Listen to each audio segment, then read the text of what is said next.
आज हम लोग का टॉपिक है प्रॉफिटेबिलिटी रेशियो, लाभदायकता अनुपात। तो लाभदायकता अनुपात क्या है? किसी भी बिजनेस की प्रॉफिटेबिलिटी की जांच करने के लिए, प्रॉफिटेबिलिटी सिचुएशन की जांच करने के लिए जिस अनुपात का प्रयोग करते हैं उसे ही प्रॉफिटेबिलिटी रेशियो या लाभदायकता अनुपात कहते हैं। यह अनुपात किसी भी व्यावसायिक संस्था की प्रॉफिटेबिलिटी की सिचुएशन, उसके स्थिति को प्रकट करता है। यदि किसी भी बिजनेस की प्रॉफिटेबिलिटी की सिचुएशन की जांच करनी है तो इस जांच के लिए हम लोग को प्रॉफिटेबिलिटी रेशियो का यूज कर लेते हैं।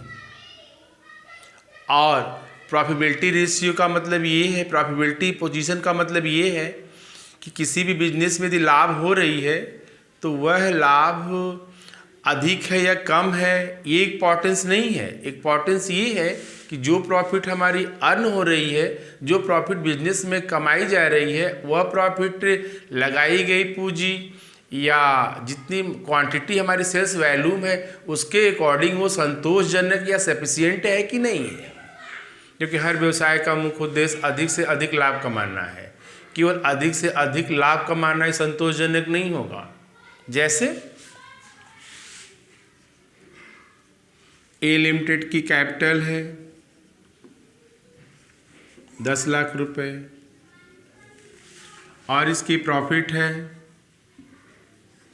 1 लाख रुपए। सेम बिजनेस करने वाली बी लिमिटेड है, बी लिमिटेड की कैपिटल है 5 लाख रुपए और इसकी जो प्रॉफिट है 80 हज़ार रुपये। तो अगर दोनों बिजनेस की प्रॉफिट में कंपैरिजन किया जाए तो ए लिमिटेड की प्रॉफिट क्या है, यहाँ पे अधिक है। तो मानेंगे कि ए लिमिटेड की प्रॉफिटेबिलिटी सिचुएशन क्या है, लाभदायकता स्थिति क्या है, बी लिमिटेड थोड़ा बेटर है। लेकिन प्रॉफिटेबिलिटी की जांच केवल प्रॉफिट एक्सेसिव होने पे डिपेंड नहीं होती है। ये देखना है कि जो प्रॉफिट हो रही है वो कैपिटल के अकॉर्डिंग, कैपिटल के रिलेटिव या उसके सापेक्ष ये प्रॉफिट उचित है, फेयर है कि नहीं है, अनुकूल है कि नहीं है। ये तो यहाँ देख रहे हैं, एक 10 लाख की पूंजी पर 1 लाख प्रॉफिट कमा रहा है ये, तो रेट ऑफ प्रॉफिट कितना हुआ 10%। ये 5 लाख की पूंजी पे 80 हज़ार रुपये कमा रहा है, इसका रेट ऑफ प्रॉफिट कितना होगा 16%। तो अगर हम लोग इसके परसेंटेज के बेस पे कंपैरिजन करते हैं, इसके कैपिटल एम्प्लॉयड के बेस पे कंपैरिजन करते हैं, तब तो ये निकल के आता है, रिजल्ट ये आता है कि सर यहाँ तो बी लिमिटेड की प्रॉफिटेबिलिटी सिचुएशन ए लिमिटेड के प्रॉफिटेबिलिटी सिचुएशन से क्या है, अधिक है। तो इसी की हम लोग की जांच करनी है इस रेशियो में, प्रॉफिटेबिलिटी में, रेशियो में कि खैर एक संस्था यदि लाभ कमा रही है तो वह लाभ क्या है, सफिशिएंट है कि नहीं है। लाभदायकता सिचुएशन उसकी इंक्रीज कर रही है कि डिक्रीज कर रही है, ग्राफ उसका अप की तरफ है कि डाउन की तरफ है। किसी भी व्यवसाय की प्रॉफिटेबिलिटी सिचुएशन, लाभदायकता स्थिति मंथ वाइज या ईयर वाइज हमेशा चेंज होती रहती है, परिवर्तित होती रहती है। जिस तरह मौसम में चेंजेस होते रहते हैं, 3-4 महीने जाड़ा है, गर्मी है, बरसात है, और इसका अनुमान भी हमारे वैज्ञानिकों द्वारा लगाया जाता है कब बारिश होगी, कब बारिश नहीं होगी, कब हमारा टेम्परेचर डाउन रहेगा, कब हमारी टेम्परेचर हाई रहेगा। ठीक उसी तरह से भी अकाउंटिंग में भी हमारा क्या है, हम लोग हर मंथ के हर सेल्स वैल्यूम पे कितनी प्रॉफिट होगी उसका हम लोग अनुमान लगा लेते हैं। और एक बिजनेस में प्रॉफिटेबिलिटी की जांच, लाभदायकता की जांच उस संस्था के, उस बिजनेस के बेची गई मात्रा, सेल्स वैल्यूम, उस बिजनेस में लगाई गई पूंजी या उस बिजनेस में शेयर के माध्यम से कलेक्ट की गई इनकम, पूंजी पर जो इनकम हो रही है उसके बेस पे प्रॉफिटेबिलिटी की जांच कर सकते हैं। कैसे? किसी बीमारी का पता करने के लिए हम लोग एक्सरे भी कराते हैं, एक्सरे के बेस पे भी बीमारी का पता चल सकता है। सीटी स्कैन भी कराते हैं, उसके बेस भी पता चल सकता है। एमआरआई भी कराते हैं, एमआरआई के माध्यम से भी बीमारी का पता चल जाता है। ठीक उसी तरह से एक संस्था किसी भी बिजनेस की प्रॉफिटेबिलिटी की जांच, प्रॉफिटेबिलिटी का पता लगाने के लिए हम लोग या तो उसकी बिक्री के बेस पे भी कर सकते हैं कि जो हम माल बेच रहे हैं उस पर हमको क्या प्रॉफिट अर्न हो रही है, या जो हमने पूंजी लगाया है उस पूंजी पे किस रेट से हमको इनकम प्राप्त हो रही है, या एक शेयर पे हमारी क्या डिविडेंड मिलती है, एक शेयर पे हमारा लाभ का हिस्सा क्या आता है, एक शेयर पे हमारे असेट्स की वैल्यू क्या आती है। इस तीनों के बेस पे हम लोग प्रॉफिटेबिलिटी की जांच कर सकते हैं। इस प्रकार किसी भी संस्था की प्रॉफिटेबिलिटी की जांच निम्न 3 आधारों पे करते हैं।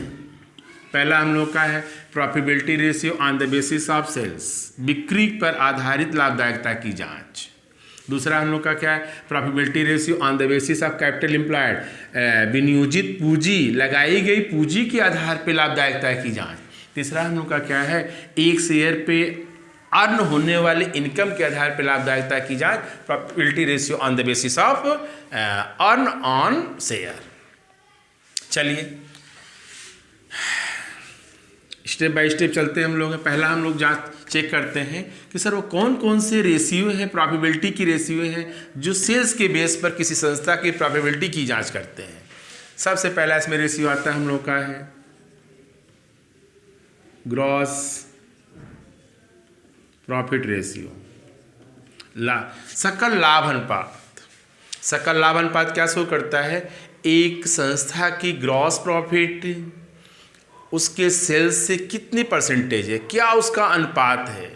It means gross profit ratio revealed relationship between gross profit and net sales.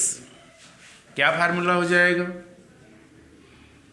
GP upon net sales into 100। अब जीपी कैसे निकालते हैं आपको बताना नहीं है। ट्रेडिंग अकाउंट में जो जीपी शो रहता है या सेल्स में से नेट सेल्स, टोटल सेल्स में से हम लोग कास्ट ऑफ गुड्स सोल्ड घटा देते हैं तो क्या निकल के आया, नेट सेल्स में से कास्ट ऑफ गुड्स सोल्ड हम माइनस करेंगे तो क्या निकल के जाएगा, ग्रॉस प्रॉफिट। नेट सेल्स कैसे निकालते हैं, जो हमने टोटल सेल्स कर रखा है कैश या क्रेडिट दोनों, उसमें से सेल्स रिटर्न माइनस कर देते हैं, और यदि जीएसटी चार्ज हुआ जीएसटी माइनस कर देते हैं। जो वैल्यू आती है उसे क्या बोलते हैं हम लोग हैं सर, वो नेट असेट, नेट सेल्स। दूसरा हम लोग का जांच करने का तरीका क्या है, NP ratio, net profit ratio. This ratio revealed relationship between net profit and net sales. यह अनुपात क्या करता है, व्यवसाय के शुद्ध लाभ और बिक्री के बीच संबंधों को प्रकट करता है। ये दोनों रेशियो जितना ही अधिक होगा व्यवसाय की प्रॉफिटेबिलिटी भी, सिचुएशन भी उतनी ही अच्छी मानी जाएगी। तो क्या इसका फार्मूला है, NP upon net sales into 100। अगला हम लोग की प्रॉफिटेबिलिटी की जांच करने के रेशियो हैं नेट ऑपरेटिंग प्रॉफिट रेशियो, शुद्ध संचालन लाभ अनुपात। एक व्यवसाय में जो प्रॉफिट होती है या जो इनकम रिसिप्ट होती है, दो तरह की इनकम रिसिप्ट होती है, एक ऑपरेटिंग रिसिप्ट होती है, एक नॉन ऑपरेटिंग रिसिप्ट होती है। जो हम माल खरीद के लाते हैं बेचते हैं उससे जो रिसिप्ट है वो ऑपरेटिंग रिसिप्ट है, और इस ऑपरेटिंग रिसिप्ट से जो प्रॉफिट में होती है उसे क्या बोलते हैं, ऑपरेटिंग प्रॉफिट। और जो नॉन ऑपरेटिंग एक्टिविटी से हमको इनकम रिसिप्ट होती है, जैसे कंपनी का पैसा हमने कहीं इन्वेस्ट कर रखा है, वहाँ पे जो हमको इंटरेस्ट मिल रहा है, जो डिविडेंड मिल रहा है, जो रूम का किराया मिल रहा है, इसे क्या बोलेंगे हम लोग, नॉन ऑपरेटिंग इनकम। तो हम लोगों को ये देखना है कि सर जो हमारी ऑपरेटिंग इनकम है वो नेट सेल्स से उसका क्या रिलेशन है, नेट सेल्स के अकॉर्डिंग उसका परसेंटेज क्या हमारा है, ये भी हमको जानना जरूरी है कि जो प्रॉफिट हो रही है कहीं ऐसा तो नहीं कि नॉन ऑपरेटिंग अधिक है ऑपरेटिंग कम है। यदि ऑपरेटिंग कम होने का मतलब हमारे बिजनेस की सिचुएशन अच्छी नहीं मानी जाएगी। नॉन ऑपरेटिंग इनकम हमारी अधिक होनी चाहिए। नॉन ऑपरेटिंग इनकम हमारा सब्सिडरी के रूप में, वो तो सहायक के रूप में इनकम होती है, चलो इधर उधर पैसा लगा देते तो उधर से भी पैसा आएगा। क्या फार्मूला हम लोग का है, ऑपरेटिंग प्रॉफिट देखिए इंटू 100 भी है, 100 तो लिखा है यहाँ इंटू 100 अपॉन नेट सेल्स। अगला हम लोग की जांच करने का तरीका है कैश प्रॉफिट रेशियो।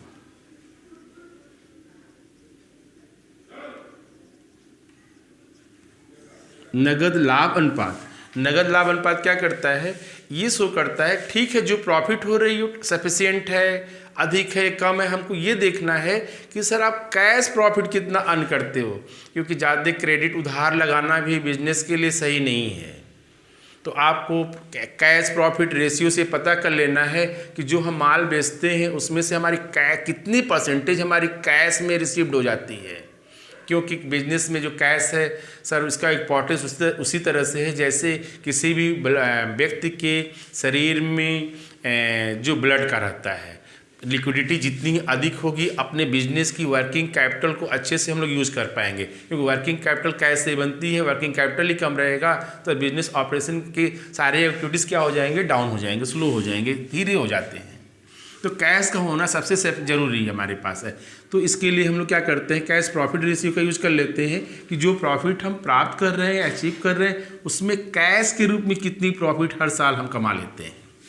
क्या फार्मूला है, cash profit into 100 upon net sales. इसके अलावा ऑपरेटिंग रेशियो,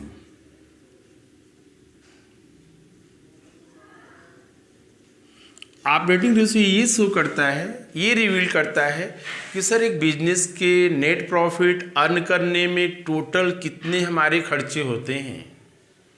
तो टोटल खर्चे नेट सेल से क्या रिलेशन हमारा है, क्या फार्मूला हो जाएगा हम लोग का, cost of goods sold plus operating expenses into 100 upon net sales. Operating expenses में क्या हम लोग का है, factory overhead, office and administrative overhead, selling and distribution overhead. Cost of goods sold क्या है, गुड्स को बनाने में जो हमारे खर्चे होते हैं उसे क्या बोलते हैं हम लोग है, कॉस्ट ऑफ गुड्स सोल्ड। अगला हम लोग का है expenses ratio.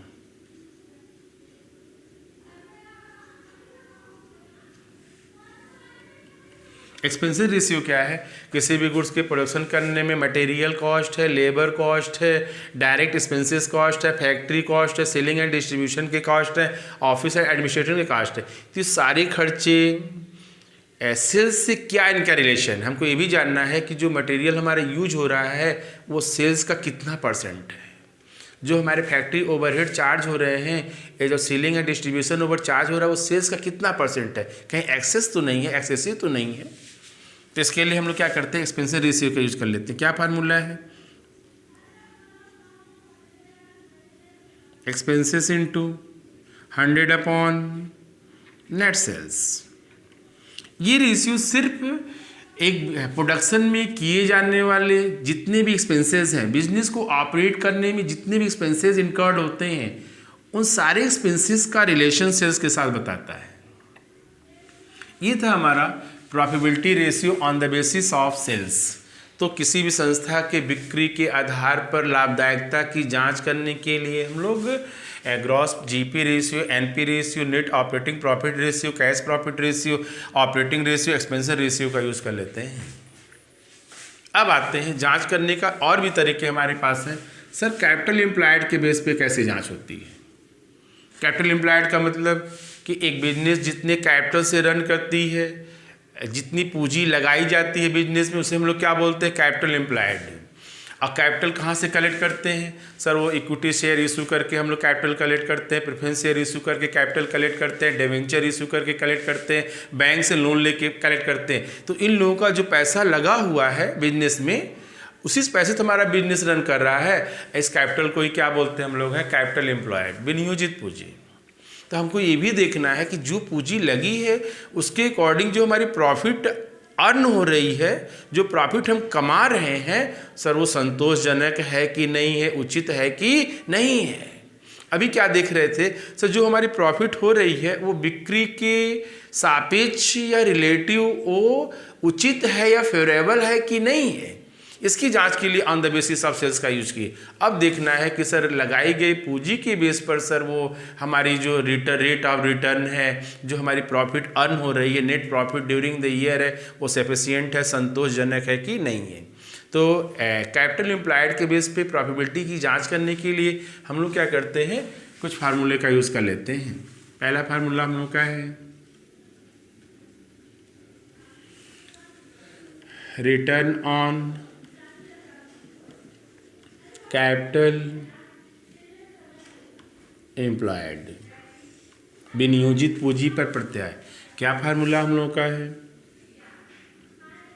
Net profit before interest and tax into 100 upon capital employed. जो प्रॉफिट है बिफोर इंटरेस्ट का मतलब interest on debenture, interest on bank loan के बिफोर, जो टैक्स गवर्नमेंट को पेमेंट करना उसके पहले जो हमारी प्रॉफिट हो रही, हम तो ये तो देख लें कि सर अगर टैक्स न देना हो, इंटरेस्ट का पेमेंट न करना हो तो जितनी पूंजी लगाएं उस पर क्या हमको प्रॉफिट अर्न हो रही है। इसके लिए हम लोग रिटर्न ऑन कैपिटल एम्प्लॉयड का यूज़ कर लेते हैं। हर बिजनेस की रिटर्न ऑन कैपिटल एम्प्लॉयड क्या होती है? अलग अलग होती है। अगला हम लोग का है एम्प्लॉयड बेस पे sir return on proprietor fund.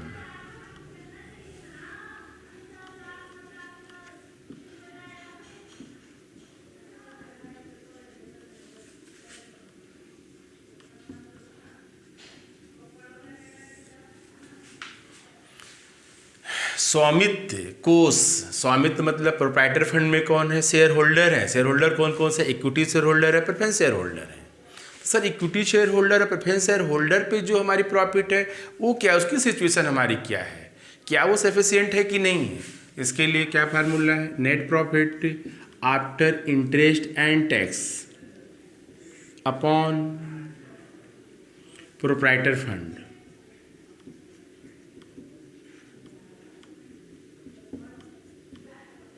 Proprietor fund में क्या इंक्लूड होता है हम लोग का है? Equity share capital plus preference share capital plus reserve and surplus minus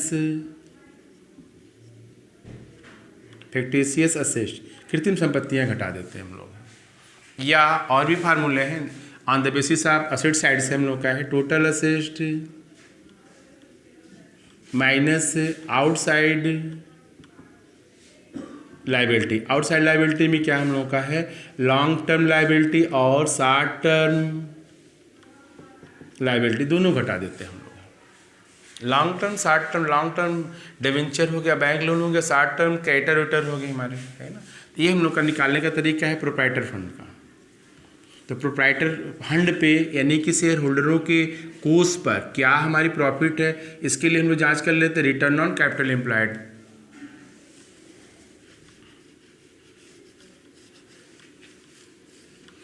अगला हम लोग का रेशियो है return on equity fund. Equity fund में क्या है? Only equity share holder. अब हमको ये देखना है यदि कंपनी केवल इक्विटी शेयर इश्यू करते, प्रेफरेंस शेयर की कैपिटल को कलेक्ट नहीं करते, तब सर हमारे उस पर कितनी इनकम अर्न हो रही है, उसका रेट ऑफ परसेंटेज हम लोग का क्या है?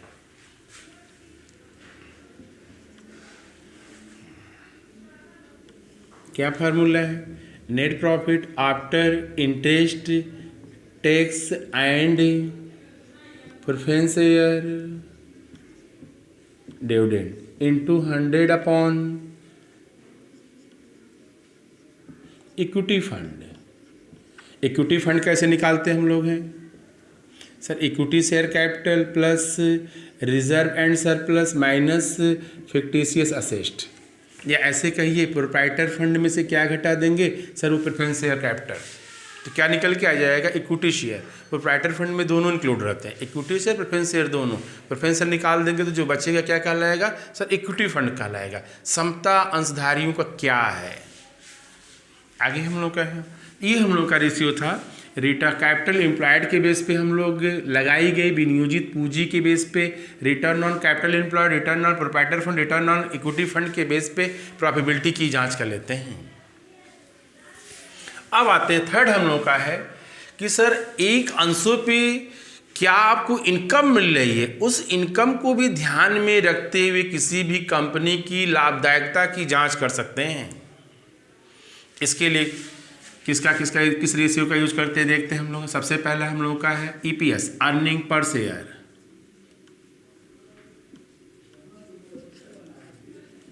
प्रति अंश आय। शॉर्टकट में क्या बोलते हैं हम लोग हैं? ईपीएस। क्या फार्मूला हम लोग का है? Net profit after interest, tax and preference share dividend upon number of equity share. मतलब ये शो करता है कि जो आपकी नेट प्रॉफिट है उसमें से इंटरेस्ट माइनस कीजिए, टैक्स माइनस कीजिए, उसके बाद प्रेफरेंस शेयर होल्डरों का जो डिविडेंड है उसको माइनस कीजिए आप। तो एक शेयर पे क्या प्रॉफिट का हिस्सा आएगा उसको क्या बोलेंगे? अर्निंग पर शेयर, प्रति अंश पे होने वाली आय। कोई भी इन्वेस्टर किसी भी कंपनी का यदि शेयर परचेज करता है तो सबसे पहले क्या करता है? उस कंपनी की ईपीएस की जांच कर लेता है, क्योंकि सर ईपीएस की जब जांच कर लेता है तो उसको ये पता चल जाता है कि एक शेयर पे प्रॉफिट कितनी होती है कंपनी को। उसी प्रॉफिट का तो कुछ पार्ट वो क्या करता है? उनको डिविडेंड के रूप में बांटता है। तो अगर हमारी प्रॉफिट 100 रुपया है तो नॉर्मली 100 रुपये के अंदर तो हमको कुछ न कुछ लाभांश तो मिल ही जाएगा ना। लेकिन सर हमारा अगर ईपीएस 10 ही रुपया है तो 10 रुपये के अंदर हमको मिलेगा। इसीलिए सबसे पहले हम लोग क्या करते हैं? ईपीएस की जांच कर लेते हैं, तब शेयर परचेज करते हैं। आगे आते हैं हम लोग हैं, अगला हम लोग का रेशियो है P ratio, price earning ratio. Shortcut में बोलते हैं पी रेशियो। ये रेशियो क्या रिवील करता है, हम लोग क्या प्रकट करता है कि सर जो हमारा ईपीएस है वो मार्केट प्राइस से उसका क्या रेशियो है, क्या संबंध है, क्या अनुपात है।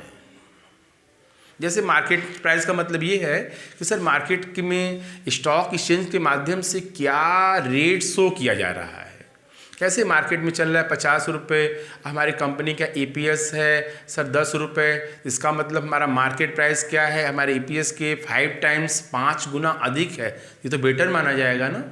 तो हम लोग पी रेशियो का यूज बस इसीलिए करते हैं कि जो मार्केट में हमारी प्राइस चल रही है वो ईपीएस के अकॉर्डिंग एक्सेसिव अधिक है कि नहीं है। क्या फार्मूला हो जाएगा तब? मार्केट प्राइस पर शेयर अपॉन ईपीएस। ये ध्यान रखिए फार्मूले का इंटरप्रिटेशन, फार्मूले की व्याख्या जरूरी है। फार्मूला कहता क्या है हमारा, ये अनुपात जो रेशियो कहता क्या है, ये इंपॉर्टेंस हमारे लिए है। तो क्या ये कहता है? सर ईपीएस 10 रुपये है, मार्केट में चल रहा है सर हमारा कितना 50 रुपये, तो इसका मतलब सिचुएशन अच्छी है, 5 गुना मार्केट में रेट इसका हाई चल रहा है इस समय। आगे है एल्ड रेशियो।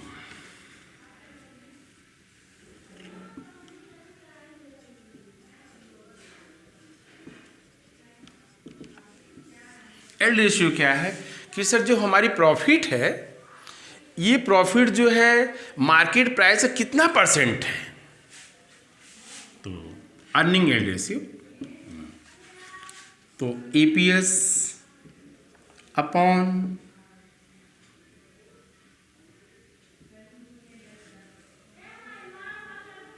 मार्केट प्राइस पर शेयर इंटू 100, ये हमारा है अर्निंग एल्ड रेशियो। आय उत्पत्ति अनुपात कि क्या हमारी उत्पत्ति है, क्या हमारा रेशियो है 40 रुपये ऊपर है 50 नीचे है, मार्केट प्राइस चल रहा है 50 रुपये, अर्निंग कितनी हो रही है 10 रुपये इंटू 100 कितना हो जाएगा सर 20% हमारी क्या है सर वो एल्ड है, हमारा उत्पत्ति हम लोगों की है। अगला हम लोग का है हाँ डिविडेंड रेशियो।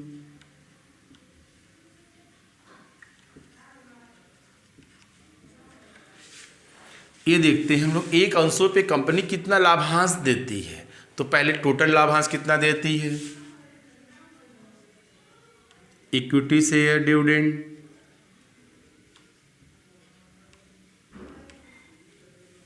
अपॉन